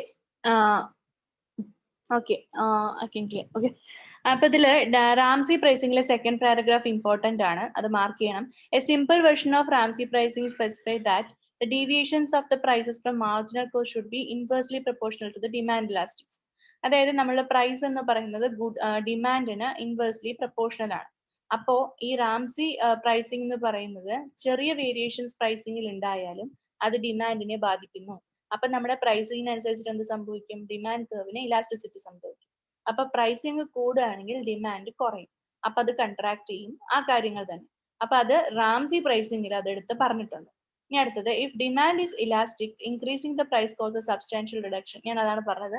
demand elastic ആണെങ്കിൽ പ്രൈസ് കൂടിക്കഴിഞ്ഞാൽ ഡിമാൻഡ് കുറയും. അപ്പൊ ഡിമാൻഡിന്റെ കൺട്രാക്ട് ചെയ്ത് വരും. അതായത് ചുരുങ്ങി വരും, ഡിമാൻഡ് ചുരുങ്ങി വരും. അതേപോലെ തന്നെ പ്രൈസ് കൂടിക്കഴിഞ്ഞാൽ പ്രൈസ് കുറഞ്ഞു കഴിഞ്ഞാൽ ഡിമാൻഡ് എക്സ്പാൻഡും ചെയ്യും. ഓക്കെ, ഇനി cycle pricing. Cyclical pricing is based on the cyclical variations of the economic activity over time. Cyclical activity എന്ന് പറഞ്ഞു കഴിഞ്ഞാൽ ബിസിനസ് അല്ലെങ്കിൽ ട്രേഡ് സൈക്കിൾസ് ഓരോ ഫേസിലും ഓരോ രീതിയിലാണ് ഉണ്ടാവുക. അതായത് നമ്മൾ പറഞ്ഞ പോലെ ചില സമയങ്ങളിൽ ചില ബിസിനസ് ഹൈ ലെവൽ ആവും, ചില സമയങ്ങളിൽ ചില ബിസിനസ് വളരെ ലോ ലെവൽ ആവും. അതായത് ഇപ്പൊ ഞാൻ ടെക്സ്റ്റൈൽസിന്റെ പറഞ്ഞില്ല, ആടിമാസ കിഴിവ്, ആ സമയത്ത് നല്ല ബിസിനസ് ആയിരിക്കും. പക്ഷെ ഇപ്പോ എന്ന് പറഞ്ഞാൽ അവർക്ക് നോർമലി കിട്ടുന്ന പ്രോഫിറ്റ് ഉണ്ടാവുള്ളൂ. ആ സമയത്ത് സൂപ്പർ നോർമൽ പ്രോഫിറ്റ് കിട്ടും. അപ്പൊ ഈ സൈക്ലിക് ചേഞ്ചസ്, ഈ ഉണ്ടാവുന്ന ചില ഉത്സവങ്ങള്, ഓണം, ആ സമയത്ത് അനുസരിച്ചിട്ട് അവര് പ്രൈസിങ് നടത്തും. ഇപ്പോ ഒരു ഉത്സവം നടക്കും, ഓണമാണ്, വിഷു ആണ്, അതുപോലെ തന്നെ വേറെ ഈസ്റ്റർ ആണ്. ഇപ്പൊ ഈസ്റ്റർ ഒക്കെ വരാൻ പോവാണ്. അപ്പൊ ഈസ്റ്റർ ആണ്, ആ സമയത്ത് ഡ്രസ്സ് എടുക്കും എന്ന ഉറപ്പുള്ള ഒരു സമയത്ത് ടെക്സ്റ്റൈൽ ഇൻഡസ്ട്രി പ്രൈസിങ്ങിന് വേരിയേഷൻസ് വരുത്തും. അതാണ് സൈക്കിൾ പ്രൈസിംഗ് എന്ന് പറയുന്നത്. അടുത്തത് പ്രൊഡക്റ്റ് ടൈയിങ് ആണ്. പ്രൊഡക്റ്റ് ടൈയിങ് എന്ന് പറഞ്ഞു കഴിഞ്ഞാൽ അതായത് under product tying buyer of one product is obligated to buy related product from of the same sir. അതായത് ഒരു സപ്ലയർ, നമുക്കിപ്പോൾ ആവശ്യമുള്ളത് ഒരു പ്രൊഡക്റ്റേ ഉള്ളൂ, പക്ഷേ പറയാതെ തന്നെ നമുക്ക് വേറെ പ്രൊഡക്റ്റ് കൂടി വാങ്ങിക്കേണ്ടി വരുന്ന ഒരവസ്ഥ. അതും സെയിം സപ്ലയറിന്റെ കയ്യിൽ നിന്ന് തന്നെ വാങ്ങിക്കേണ്ടി വരുന്ന ഒരവസ്ഥ. അതിനെയാണ് നമ്മൾ പ്രൊഡക്റ്റ് ടൈയിങ് എന്ന് പറയുന്നത്. അതിനിപ്പോ ഒരു എക്സാമ്പിൾ പറയാ വെച്ചാൽ, നമ്മളിപ്പോ ഒരു ഫോൺ വാങ്ങിക്കഴിഞ്ഞാൽ ഫോണിന്റെ കൂടെ തന്നെ ഒരു ഇയർഫോൺ വാങ്ങിക്കേണ്ടതായിട്ടൊരു അവസ്ഥ വരിക. നമുക്കത് ഇല്ലാതെ പറ്റില്ല. So it's A product tying. അതിന്റെ കൂടെ തന്നെ കെട്ടിയിട്ട് വരുന്ന വേറൊരു പ്രൊഡക്റ്റ്, അത് സെയിം സപ്ലയേഴ്സ് തന്നെ വാങ്ങിക്കേണ്ടി വരുന്ന അവസ്ഥയാണ് നമ്മൾ പ്രൊഡക്റ്റ് ടൈയിങ് എന്ന് പറയാം. അപ്പോ the seller may charge reasonable price for the major product and collect monopoly profits on the lower complementary product. അതായത് എപ്പോഴും സെല്ലർ ഇത് പ്രൊമോട്ട് ചെയ്യാണ് ചെയ്യുക. പ്രൊഡക്റ്റ് എന്തായാലും വാങ്ങിക്കണം ഞങ്ങളുടെ കൂടെ, അതിന്റെ കൂടെയുള്ള ഈ പ്രൊഡക്റ്റ് കൂടി വാങ്ങിക്കാനാണ് പറയാ. പക്ഷേ കൂടെയുള്ള പ്രൊഡക്റ്റ് എന്തായിരിക്കും? വില വളരെ കുറച്ചിട്ട്, മാർക്കറ്റിനേക്കാൾ മാർജിനൽ കോസ്റ്റിനേക്കാൾ വില കുറച്ചിട്ടായിരിക്കും സെയിം സെല്ലർ ആണെങ്കിൽ അത് വിൽക്കുക. അപ്പൊ അതിൽ വരുന്ന ബാക്കിയുള്ള സെവറൽ എന്തുകൊണ്ടാണ് ഈ പ്രൊഡക്റ്റ് ടൈയിങ് അണ്ടർടേക്ക് ചെയ്തിരിക്കുന്നത് എന്നുള്ളതിന്റെ റീസൺസ് ആണ് പറയുന്നത്. Tying is done to maintain quality control and protect the brand name. Sometimes an inferior good can be used as a complementary good. അതായത് നമ്മളുടെ ഗുഡ് നല്ലതാണോ ചീത്തയാണോ എന്നുള്ളതല്ല, അതൊരു നല്ല ബ്രാൻഡഡ് ആയിട്ട് ഉള്ള ആൾക്കാർക്ക് കൊടുക്കാൻ കഴിയുക. അതായത് നമ്മുടെ ഒരു പ്രൊഡക്റ്റ് വാങ്ങിക്കുന്ന ആൾക്ക് തന്നെ ക്വാളിറ്റി കൺട്രോൾ ചെയ്തിട്ട് വീണ്ടും ബ്രാൻഡഡ് ആയിട്ടുള്ള സാധനം കൊടുക്കാൻ കഴിയുക. അതാണ് ഒന്നാമത്തെ റീസൺ. രണ്ടാമത്തെ reason, efficiency in distribution can be achieved. അതായത് നമ്മുടെ കമ്പനി കുറച്ച് ക്യാഷ് സേവ് ചെയ്തിട്ടാണെങ്കിലും അവരുടെ എഫിഷ്യൻസി അവർ മാക്സിമൈസ് ചെയ്തിട്ടാണ് ഇത് കൊടുക്കുന്നത്. ഓക്കെ, അടുത്തത് evasion of price controls is possible. അതായത് ceiling price, if there is a ceiling price in 1 or 2 products, the cells and the second product of a high price will circumvent the control. അതായത് ഇപ്പൊ price കൂടുതൽ ഉണ്ടാവും, ചിലതിന് price കുറവുണ്ടാവും. അപ്പൊ price കുറവായിട്ടുള്ള കാര്യങ്ങളായിരിക്കും അണ്ടർവെൻ ചെയ്തിട്ടെടുക്കുക. ഓക്കെ, മറ്റേ അതർ പ്രൈസിങ് പ്രാക്ടീസസ് ആണ്. അതില് price skimming and penetration pricing. Price skimming refers to setting high prices with the product is launched to skim the market. അത് ഞാൻ ഒരു എക്സാമ്പിൾ പറയാം. നമ്മൾ ആദ്യം നമ്മുടെ പ്രൈസ് ഇപ്പൊ ഒരു വിളക്കാണ് വിൽക്കാൻ വെച്ചിരിക്കുന്നതെന്ന് വിചാരിക്കാം. ആ വിളക്കിന് നമ്മൾ വാങ്ങിയത് മാർക്കറ്റിലേക്ക് നമ്മൾ വിൽക്കുന്നതിന് വേണ്ടിയിട്ട് വാങ്ങിയത് 200 രൂപയ്ക്കാണ്. അപ്പൊ ആ 200 രൂപയ്ക്ക് വാങ്ങിയ വിളക്ക് അല്ലെങ്കിൽ എന്തെങ്കിലും ഒരു സാധനം, ആ സാധനത്തിന് 200 രൂപയ്ക്ക് വാങ്ങിച്ചിട്ടുള്ള ആ സാധനത്തിനെ നമ്മള് ഒരു 700 രൂപയ്ക്ക് പ്രൈസ് കൂട്ടി വെക്കും. എന്നിട്ട് അതിന്റെ ഡിസ്കൗണ്ട് ആണെന്ന് പറഞ്ഞിട്ട് 500 രൂപയ്ക്ക് വിൽക്കും. സോ കസ്റ്റമർ എന്താ വിചാരിക്കുന്നത്, 700 രൂപയുടെ സാധനം നമുക്ക് 500 രൂപയ്ക്ക് കിട്ടിയെന്ന്. പക്ഷെ യഥാർത്ഥത്തിൽ നടന്നത് എന്താണ്, നമ്മൾ ഈ 200 രൂപയ്ക്ക് വാങ്ങിയ സാധനം 300 രൂപ ലാഭത്തിലാണ് വിറ്റത്. ക്ലിയർ? ഇതിനെയാണ് നമ്മൾ സ്കിമ്മിങ് പ്രൈസിങ് പ്രാക്ടീസിങ് എന്ന് പറയുന്നത്. ഇത് പെനിട്രേഷൻ പ്രൈസിങ് എന്നും പറയും. ഓക്കെ, പെനിട്രേഷൻ പ്രൈസിങ് എന്ന് പറഞ്ഞു കഴിഞ്ഞാൽ സെയിം തന്നെയാണ്. ആ ഒരു സമയത്ത് മാത്രം പ്രൈസ് ചേഞ്ച് ചെയ്യുന്നതിനാണ് നമ്മൾ പെനിട്രേഷൻ പ്രൈസിങ് എന്ന് പറയും. ഇത് കേസ് സ്റ്റഡി ആണ്, അത് നിങ്ങൾ വായിച്ചു നോക്കണം. ഇനി penetration price refers to charges lowest price to secure a certain market share. Texas Instruments is a major practitioner market penetration pricing. The company builds a large plan, set its price as low as possible with a large market share, experience falling cost, and cut the price further as the cost fall. അതായത് cost fall ഉണ്ടാവുന്ന സമയത്ത് വാങ്ങി വെക്കുക. അതിന് perfect example online trading ആണ്. നമുക്ക് cash കുറവുള്ളപ്പോൾ വാങ്ങി വെച്ചിട്ട് അതേ സാധനത്തിന് ക്യാഷ് ഉള്ളപ്പോൾ കൂടുതലുള്ളപ്പോൾ വിൽക്കുക. ഫോർ എക്സാമ്പിൾ നമ്മൾ റിയൽ എസ്റ്റേറ്റ് പറയും, ഗോൾഡ്, അങ്ങനെയൊക്കെ ഇടയിൽ ബ്രോക്കേഴ്സ് വന്നിട്ട് നമ്മൾ നടത്തുന്നുണ്ട് അല്ലെ. അതൊക്കെ പെനിട്രേഷൻ പ്രൈസസ് ആണ്. അതിൽ വരുന്ന market is highly price sensitive and low price stimulates more market growth. Production and distribution cost fall with the increasing the production. A low price discourages actual and potential competition. വായിച്ചു നോക്കിയാൽ മനസ്സിലാവും. Value pricing and prestige pricing. Value pricing എന്ന് പറഞ്ഞു കഴിഞ്ഞാൽ നമ്മുടെ പ്രൊഡക്റ്റിന് നമ്മൾ എത്ര normally നമ്മുടെ ആക്ച്വൽ എത്രയായോ അതിനനുസരിച്ചൊരു വാല്യൂ ഇട്ടിട്ട് അതിന് പ്രൈസ് ഇടുന്നതിനാണ് നമ്മൾ വാല്യൂ പ്രൈസിങ് എന്ന് പറയാം. അടുത്തത് ഈഗോ പ്രൈസിങ് പോലെയാണ്. ഈഗോ പ്രൈസിങ് അല്ലെങ്കിൽ പ്രസ്റ്റീജ് പ്രൈസിങ് എന്ന് പറഞ്ഞു കഴിഞ്ഞാല് നമ്മള് ഒരു പ്രൈസ് വിൽക്കുക, നമ്മൾ സാധനം വിൽക്കുകയാണ്. അപ്പൊ അതിന്റെ പ്രൈസിങ് എന്ന് പറയുന്നത് നമ്മുടെ പ്രസ്റ്റീജിനെ ബാധിക്കുക. അതായത് ഫോർ എക്സാമ്പിൾ നമ്മള് ഒരു ലോക്കൽ സോപ്പ് ക്യൂട്ടി ഉണ്ട്, പക്ഷെ നമ്മളത് വാങ്ങിക്കില്ല. നമ്മൾ എന്തേ വാങ്ങിക്കുള്ളൂ? ഡവേ വാങ്ങിക്കുള്ളൂ. എന്താ ഡവ് വാങ്ങിക്കാൻ കാരണം? അതിന് പ്രൈസ് കൂടുതലാണ്, പക്ഷെ എന്നാലും ഡവേ വാങ്ങിക്കുള്ളൂ. കാരണം എന്താണ്? നമ്മുടെ പ്രസ്റ്റീജിന് വേണ്ടിയിട്ടാണ് നമ്മൾ അങ്ങനെ യൂസ് ചെയ്യുന്നത്. സോ പ്രസ്റ്റീജ് പ്രൈസിങ് ഉണ്ട്.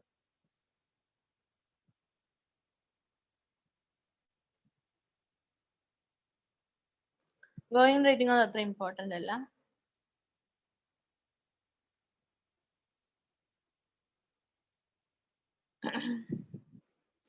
അടുത്തത് വളരെ ഇമ്പോർട്ടന്റ് ആയിട്ടുള്ള ഒരു ടോപ്പിക് ആണ് government intervention and pricing. Government interventions. ഒന്നാമത്തേത് റിസർവേഷൻ. റിസർവേഷൻ എന്ന് പറഞ്ഞു കഴിഞ്ഞാൽ നമ്മൾ ഇൻവെസ്റ്റ് ചെയ്യുന്ന സാധനം അത് എന്ത് ചെയ്യണം, മാക്സിമം അതൊരു റിസർവ് ചെയ്തിട്ട് അതിന്റെ മാക്സിമം പ്രോഫിറ്റ് ആയിട്ട് നമുക്ക് തിരിച്ചു കിട്ടണം. അതാണ് ഗവൺമെന്റ് ഇന്റർവെൻഷന്റെ ഫസ്റ്റ് പ്രൈസിംഗ് റൂൾ പറയുന്നത്. രണ്ടാമത്തേതാണ് licensing. Licence is an very effective tool in the hands of the government. കാണുന്നേ ഇല്ല കേട്ടോ, റേഞ്ച് വളരെ കുറവാന്ന് തോന്നുന്നു. നിങ്ങൾക്ക് എല്ലാം കാണുന്നുണ്ടല്ലോ അല്ലെ? കേൾക്കുന്നുണ്ടല്ലോ അല്ലെ? കേൾക്കുന്നുണ്ട് മാം. എനിക്ക് വളരെ നൈസ് ആയിട്ടാണ്. Okay,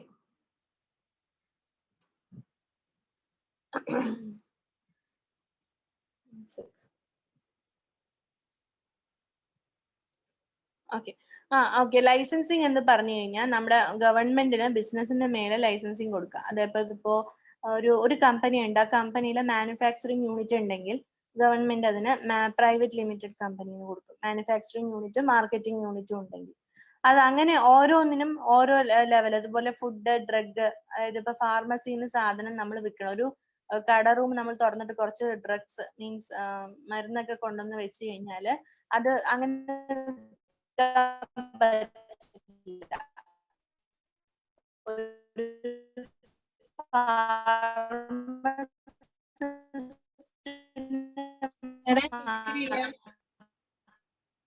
hello, voice break hello, hello. Drug deal അതേപോലെ ഫുഡ്. ഇപ്പൊ ശരിയായോ? ഹലോ, അതൊന്നും ക്ലിയർ ആയില്ല മാഡം, ലൈസൻസിങ് എത്തത്. ആണോ? ഉം. ഇപ്പൊ കേൾക്കുന്നുണ്ടോ? ഇപ്പൊ കേൾക്കുന്നുണ്ട്, പറഞ്ഞോളൂ.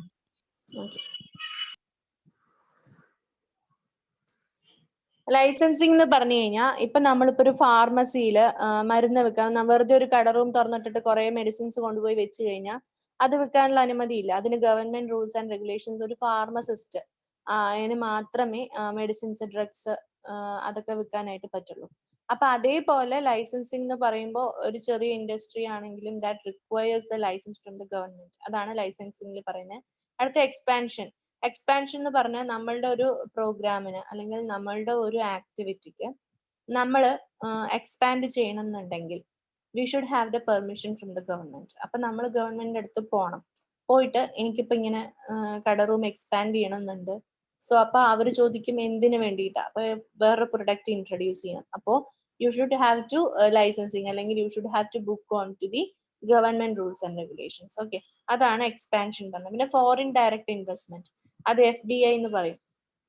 അപ്പൊ നമ്മുടെ ബാങ്കില് ഫോറിനിലെ കമ്പനീസ്, ഈവൻ IBM, കൊക്കോകോള, ഇവരൊക്കെ ഡയറക്റ്റ് ആയിട്ട് ഇൻവെസ്റ്റ് ചെയ്യുന്നുണ്ട്.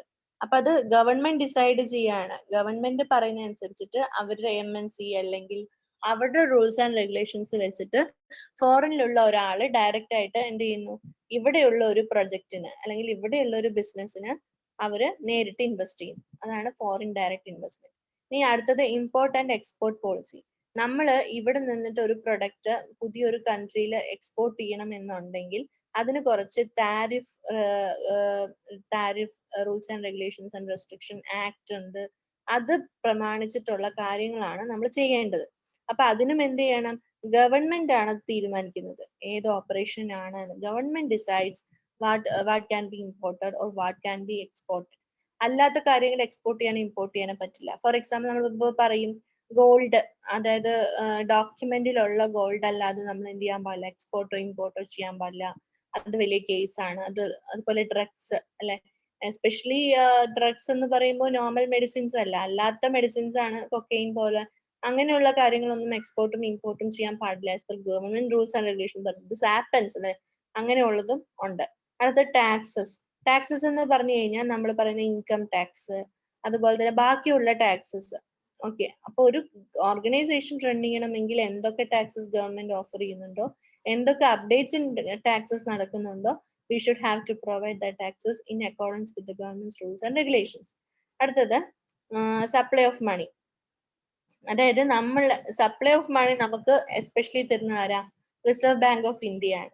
അപ്പൊ അതിൽ നിന്ന് നമ്മൾ മണി സപ്ലൈ ചെയ്യുമ്പോൾ ഒരു നാഷണലൈസ്ഡ് ബാങ്ക് ആണ് നമ്മൾ എടുക്കുക. ഈ നാഷണലൈസ്ഡ് ബാങ്കിൽ നിന്നാണ് നമ്മൾ സാലറി, വേജസ്, മീൻസ് ഒരു മെയിൻ്റനൻസ് ഫീ ആണെങ്കിലും എല്ലാം നമ്മൾ എടുക്കുന്നത് ഒരു നാഷണലൈസ്ഡ് ബാങ്കിൽ നിന്ന് ഒന്നുകിൽ ലോൺ എടുത്തിട്ടായിരിക്കും, അതല്ലെങ്കിൽ നമ്മുടെ തന്നെ ഫിക്സഡ് ഡെപ്പോസിറ്റ് നിന്നായിരിക്കും എടുക്കുക. സോ അതാണ് സപ്ലൈ ഓഫ് മണിയിൽ പറയുന്നത്. അപ്പൊ നമ്മുടെ ഇൻട്രസ്റ്റ് റേറ്റ് കൂടുക കുറയുക അങ്ങനെയുള്ള കാര്യങ്ങൾ അതിൽ വരും. അടുത്താണ് സപ്ലൈ ഓഫ് ഫോറക്സ്. ഫോറക്സ് എന്ന് പറഞ്ഞാൽ ഫോറിൻ എക്സ്ചേഞ്ച് എന്നാണ് അർത്ഥം. ഫോറിൻ എക്സ്ചേഞ്ച് എന്ന് പറഞ്ഞാൽ നമ്മൾ റുപ്പീസ് ആയിക്കോട്ടെ, നമ്മളുടെ വേറെ വല്ല കമോഡിറ്റി ആയിക്കോട്ടെ, we are exchanging our commodity like rupees or any other thing with forex companies. Forex companies എന്ന് പറഞ്ഞപ്പോൾ നമ്മൾ അഹല്യ ഗ്രൂപ്പ് ഓഫ് ഫിനാൻസസ്, പിന്നെ അങ്ങനെയുള്ള ഗ്രൂപ്പ് ഓഫ് ഫിനാൻസസ് ഒക്കെ കണ്ടിട്ടുണ്ടാവുമല്ലോ, മുത്തൂറ്റ്, അവരൊക്കെ ഈ ഫോറക്സ് സർവീസസ് ചെയ്യുന്നുണ്ട്.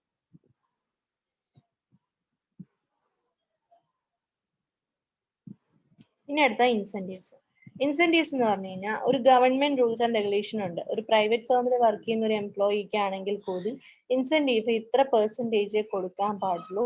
ആ ഇൻസെന്റീവില് നമുക്ക് അതായത് ഒരു എംപ്ലോയിക്ക് കിട്ടുന്ന സാലറിയിൽ നിന്നാണ്, ആ അക്കൗണ്ടിൽ നിന്നാണ് ഇൻസെന്റീവ് ആര് കൊടുക്കുന്നത്, ഒരു എംപ്ലോയർ ആ എംപ്ലോയിക്ക് കൊടുക്കുന്നത്. അടുത്തത് അഡ്മിനിസ്ട്രേഡ് പ്രൈസിങ്. അഡ്മിനിസ്ട്രേഡ് പ്രൈസിങ് എന്ന് പറഞ്ഞു കഴിഞ്ഞാല് It decides the pricing. As in India, government announces the support prices for agriculture products. Agriculture products support ചെയ്തിട്ട് പ്രൈസ് വാങ്ങിക്കുക. അതായത് നമ്മളിപ്പോൾ ഒരു കുറച്ച് ചീര വിത്ത് കൊണ്ടുവന്നിട്ടിടാൻ തീരുമാനിച്ചു എന്ന് വിചാരിക്കുക. അപ്പൊ അതിന് അസിസ്റ്റ് ചെയ്യേണ്ടത് ആരാണ്? ഗവൺമെന്റ് ആണ്. അപ്പൊ അതിനനുസരിച്ചിട്ട് അഡ്മിനിസ്ട്രേഡ് പ്രൈസിങ് നടത്തുക. അത്രേ ഉള്ളൂ. കഴിഞ്ഞു. നെക്സ്റ്റ് ചാപ്റ്റർ അല്ല, യൂണിറ്റ് 4 ആണ്.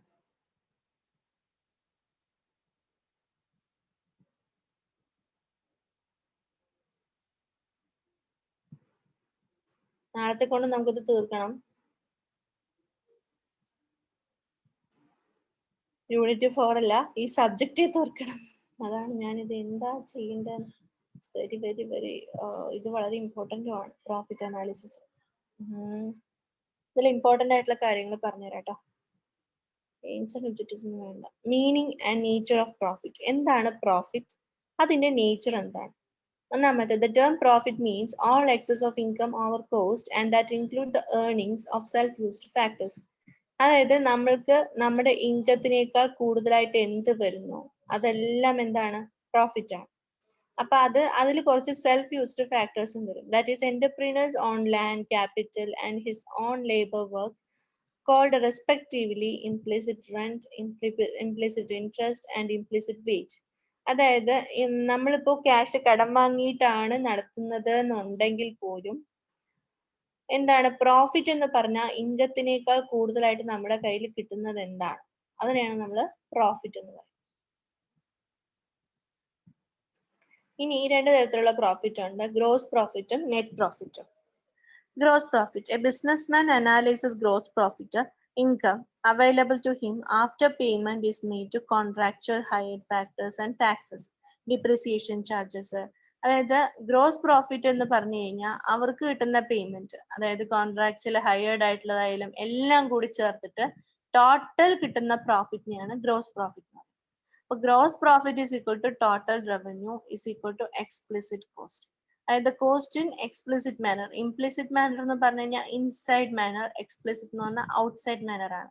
അപ്പൊ അത് എക്സ്പ്ലിസിറ്റ് മാനറിൽ gross profit equal to total cost. അടുത്തത് total cost or total revenue കേട്ടോ. അടുത്തത് normal profit and super normal profit. അത് നമ്മൾ പറഞ്ഞു.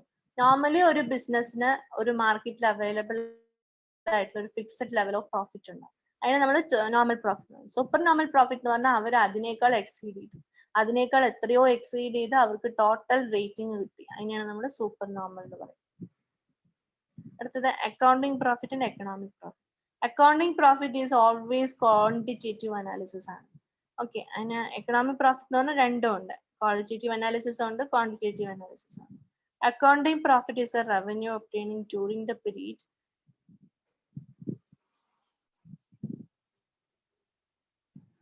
minus the cost and expenses incurred to produce the goods responsible for getting the revenue. അതായത് പ്രോഫിറ്റിന് അനുസരിച്ച് പറയുകയാണെങ്കിൽ revenue നമുക്ക് എങ്ങനെയാ കിട്ടുക? Revenue obtain during the period, ആ പീരീഡിൽ ഉണ്ടായിട്ടുള്ള revenue minus the cost and expenses inquired to produce the goods responsible for the getting the revenue. Revenue കിട്ടുന്നതിനനുസരിച്ചിട്ട് അല്ലാതെ അവർ ആ പ്രൊഡക്റ്റ് ഉണ്ടാക്കുന്നതിന് വേണ്ടി അവർ എത്ര രൂപ ചെലവാക്കി, എക്സ്പെൻസസ്, അത് മൈനസ് ചെയ്ത് കഴിഞ്ഞാൽ നമുക്ക് കിട്ടുന്നതാണ് നമ്മുടെ accounting profit. Okay, accounting profit എന്ന് പറഞ്ഞു കഴിഞ്ഞാൽ revenue obtained minus during the time period minus the cost and expenses inquired to produce of goods responsible for the revenue. Accounting profit is equal to total revenue minus the cost involved in the producing and selling. ഇനി അതിൽ പറയുന്ന അടുത്ത equation, the economic profit refers to those items that take into consideration both explicit cost and implicit cost. Economic point out that the economic profits are most important. അതായത് economic profit accounting profitനേക്കാൾ important ആണെന്ന് പറയാൻ എന്താ കാരണം എന്ന് പറയാം. Economic profit എന്ന് പറയുന്നത് ഉണ്ടാവുന്നത് അനാലിസിസിലൂടെയാണ്, ക്വാണ്ടിറ്റേറ്റീവ് അനാലിസിസും ക്വാളിറ്റേറ്റീവ് അനാലിസിസിലൂടെയാണ് എക്കണോമിക് പ്രോഫിറ്റ് ഉണ്ടാകുന്നത്. അക്കൗണ്ടിങ് പ്രോഫിറ്റ് എന്ന് പറയുന്നത് ഓൺലി മെഷറിംഗ് ദാറ്റ്. ഓക്കെ, ആ ഒരു പെർട്ടിക്കുലർ കാര്യത്തിന് ഉള്ള ചെറിയ കാൽക്കുലേഷൻ വെച്ച് മാത്രം നമ്മൾ പ്രോഫിറ്റ് അളക്കുന്നതിനാണ് അക്കൗണ്ടിങ് പ്രോഫിറ്റ് എന്ന് പറയുന്നത്. അല്ലാത്തവർക്ക് എന്താണ്? എക്കണോമിക് പ്രോഫിറ്റ് ആണ്. ഇനി തിയറീസ് ഓഫ് പ്രോഫിറ്റ് ആണ് പറയുന്നത്. Theories of profit can be analysed അതിൽ ഒന്നാമത്തത് profit as reward four risk bearing and uncertainties. അതിൽ ചില റിസ്ക് ബിയറിംഗ് ഇൻസ്റ്റിറ്റ്യൂഷൻസ് ഉണ്ട്. ഇൻസ്റ്റിറ്റ്യൂഷൻ എന്ന് പറയുന്നത് ഫോർ എക്സാമ്പിൾ ഞാൻ പറഞ്ഞ ഫിനാൻഷ്യൽ NBFC പറയാം, നോൺ ബാങ്കിങ് ഫിനാൻഷ്യൽ ഇൻസ്റ്റിറ്റ്യൂട്ട്സ് പറയാം. അപ്പൊ അതില് അവര് പറയുന്ന റിവാർഡാണ്. അവർക്ക് ഒരുപാട് റിസ്ക് ഫാക്ടേഴ്സ് ഉണ്ട്. അവർക്ക് കോമ്പറ്റീറ്റേഴ്സ് കൂടുതലാണ്. അതേപോലെ അവർ യൂസ് ചെയ്യുന്നത് മണിയാണ്, അതായത് ഇൻ പേപ്പർ മണിയാണ് അവർ യൂസ് ചെയ്യുന്നത്. അത് വളരെ റിസ്ക് ഫാക്ടേഴ്സ് ഉള്ള ഒരു കാര്യമാണ്. സോ അവരവിടെ പ്രോഫിറ്റ് ആയിട്ട് എടുക്കുന്ന കാര്യം റിവാർഡാണ്. ഓക്കെ, അവർക്ക് കിട്ടുന്ന സ്ഥാനക്കയറ്റം അല്ലെങ്കിൽ യു ആർ ഡൺ വെൽ എന്ന് പറയുന്ന ഒക്കെ ഒരു റിവാർഡാണ്. ഓക്കെ, അടുത്ത profit is the consequence of functions and imperfections in the economy. Profit എന്ന് പറയുന്നത് ഒരു എക്കണോമിക്കിൽ വരുന്ന ഇംപെർഫെക്ഷൻസ് കാരണം, അപ്പൊ അതിന്റെ consequence of fictions and imperfections. Okay, അടുത്തത് profit as a reward for successful innovation. ഒരു നല്ലൊരു ഇന്നോവേഷൻ നടന്നു എന്ന് പറഞ്ഞു കഴിഞ്ഞാൽ പ്രോഫിറ്റ് എന്തായി മാറും? റിവാർഡായി മാറും. Profit as A payment of organising other factors of production. അതായത് പ്രൊഡക്ഷന്റെ അതർ ഫാക്ടേഴ്സിനെ കറക്റ്റ് ആയിട്ട് ഓർഗനൈസ് ചെയ്യാൻ പ്രോഫിറ്റിനെ കൊണ്ട് സാധിക്കും. Thus, there are several viewpoints or explaining theories of profit. Theories of profit നെ കുറിച്ച് എക്സ്പ്ലെയിൻ ചെയ്യുന്ന ബാക്കി പല കാര്യങ്ങളുണ്ട്. ഇത് നമുക്ക് നാളെ എടുക്കാം. ഇത് ഒരുപാടുണ്ട്. ഇപ്പൊ ഡൗട്ട്സ് ഉണ്ടെങ്കിൽ ചോദിക്കാം. നാളത്തോടെ ഈ പോർഷൻസ് എനിക്ക് തോന്നുന്നു കഴിയുന്ന കേട്ടോ. കുറച്ചുകൂടി ഫാസ്റ്റ് ആയിട്ട് പോയി കഴിഞ്ഞാൽ നാളത്തോടെ ഇത് കഴിയും. നാളെ നമുക്കൊരു 10 minutes അധികം ചോദിക്കാം ഡൗട്ട് സെക്ഷൻ. ആദ്യം തൊട്ടൊന്ന് നന്നായി വായിച്ചിരിക്കുക. എന്നിട്ട് ഡൗട്ട് ഉള്ള ഏരിയാസ് മാർക്ക് ചെയ്തിട്ട് നാളെ ഒന്ന് എന്നോട് ചോദിക്കാം കേട്ടോ. നാളത്തോടെ നമ്മൾ ഈ സബ്ജക്ട് വൈൻഡ് അപ്പ് ചെയ്യും. Okay, any doubts?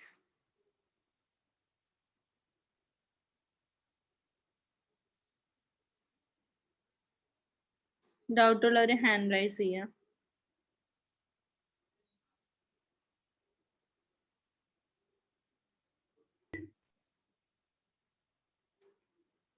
Okay, Vivo പറയൂ, അൺമ്യൂട്ട് ചെയ്യൂ.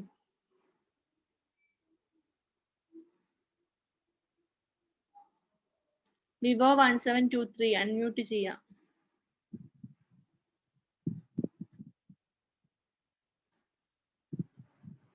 Don't you hear me? Unmute your phone.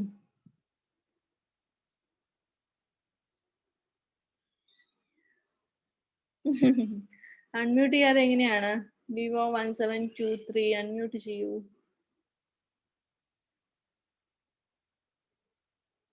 വേറെ ആർക്കും ഡൗട്ട്സ് ഇല്ല?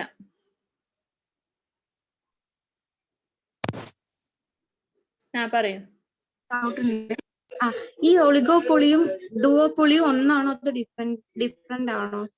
ഒന്നാണ്. ഒന്നാണല്ലേ. ഒളിഗോപോളിയുടെ ഒരു വേർഷൻ ആണ് ഡുവോപോളി. ഒളിഗോപോളി പറഞ്ഞാൽ 2-3 ഫേംസ് ഇന്റർഡിപെൻഡന്റ് ആയിട്ട് നിൽക്കുന്നതിന് നമ്മൾ ഒളിഗോപോളി എന്ന് പറയും. ഡുവോപോളി പറഞ്ഞ ഒളിഗോപോളിയിലുള്ള 2 ഫേംസിന്റെ കാര്യങ്ങൾ പറയുകയാണെങ്കിൽ ഡുവോപോളി പറയും. ഓക്കെ,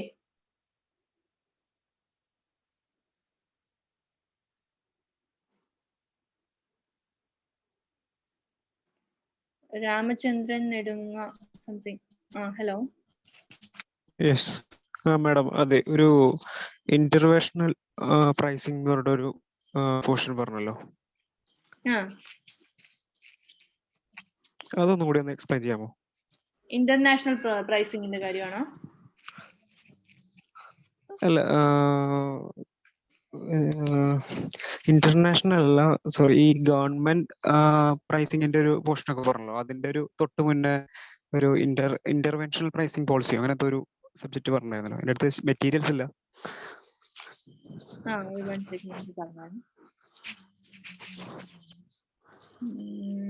റിസ്ക് തിയറി ഫാക്ടേഴ്സ് ആണോ? കഴിഞ്ഞ ചാപ്റ്റർ ആണല്ലേ?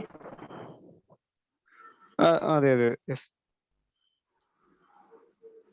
ഈ പ്രൈസിംഗ് സ്ട്രാറ്റജീസിന്റെ മുന്നെയാണ്. ഇതിന്റെ മുന്നേ. ഒരു സെക്കൻഡേ പറയാം. പ്രൈസ് സ്കിമ്മിങ് അതാണോ? പെനിട്രേഷൻ പ്രൈസിങ് അതല്ല? അല്ല മേഡം, കുറച്ചുകൂടെ മുന്നെയാണ്. Pricing, incremental and marginal cost pricing അതാണോ?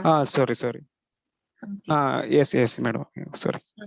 Incremental and marginal cost pricing എന്ന് പറഞ്ഞു കഴിഞ്ഞാല് മാർജിനൽ കോസ്റ്റ് നമ്മൾ ടോട്ടൽ ആയിട്ട് നമ്മൾ പ്രൊഡക്റ്റ് ഉണ്ടാക്കുന്ന സമയത്ത് നമ്മൾ ടോട്ടൽ കോസ്റ്റ് ഉണ്ടാക്കും. നമുക്ക് പ്രൊഡക്റ്റ് കമോഡിറ്റി ഉണ്ടാവുന്നത് വരെയുള്ള ഒരു കോസ്റ്റ് ഉണ്ടാവും. അത് നമ്മൾ ടോട്ടൽ കോസ്റ്റ് ആയിട്ട് എടുക്കും. ആ ടോട്ടൽ കോസ്റ്റിന് മേലെയുള്ള ഒരു പ്രൈസിൽ നമ്മൾ അത് സെയിൽ ചെയ്യുകയാണെങ്കിൽ ഇറ്റ് വിൽ ബിക്കം പ്രോഫിറ്റ്. അപ്പൊ അതിനെ നമ്മൾ മാർജിനൽ കോസ്റ്റ് പ്രൈസിംഗ് എന്ന് പറയും. അതാണ് നമ്മൾ ഇടുക. പക്ഷെ ഇൻക്രിമെന്റൽ എന്ന് പറഞ്ഞു കഴിഞ്ഞാൽ സെയിം തന്നെയാണ്, പക്ഷെ കുറച്ചുകൂടി പ്രോഫിറ്റ് ഏൺ ചെയ്യാൻ പറ്റും. That is called incremental. Incentives പോലെ. ഓക്കെ, അപ്പൊ ഒരു പ്രൊഡക്റ്റിന് അഡീഷണൽ ആയിട്ട് കിട്ടുന്ന ഒരു പ്രോഫിറ്റ് എന്ന് പറയുന്ന പേരാണോ? പ്രൊഡക്റ്റ് നമ്മൾ ഉണ്ടാക്കുന്നതിന് പറയുന്ന പേര് ടോട്ടൽ കോസ്റ്റ് എന്ന് പറയും. ഉണ്ടാക്കുമ്പോൾ നമുക്ക് ചെലവായത് ടോട്ടൽ കോസ്റ്റ്. അതിന് മേലെയാണ് നമ്മൾ പ്രൈസിങ് ഇടുക. അതിന് മേലെ കിട്ടുന്നതിന് നമ്മൾ ഇൻക്രിമെന്റ് എന്ന് പറയും. അത്രേ ഉള്ളൂ. ഓക്കെ, നമ്മൾ ഫിക്സ് ചെയ്യുന്ന മാർജിനേക്കാൾ കൂടുതൽ നമ്മൾ ഏൺ ചെയ്യുകയാണെങ്കിൽ നമുക്ക് ഇൻക്രിമെന്റൽ കോസ്റ്റ് എന്ന് പറയാം.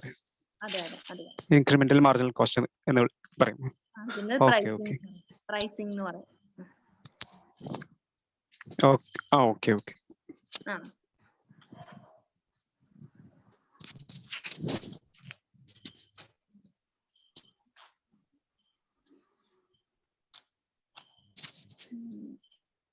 Any other doubts? ഡൗട്ട് ഉള്ളവര് ഹാൻഡ് റൈസ് ചെയ്യാം.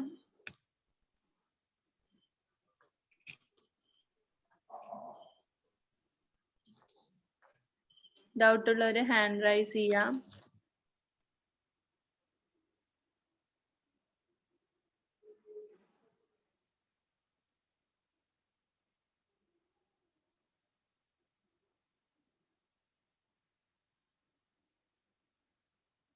ഓക്കെ, അപ്പൊ നമുക്ക് നാളെ 8:30 കാണാം. Okay, by.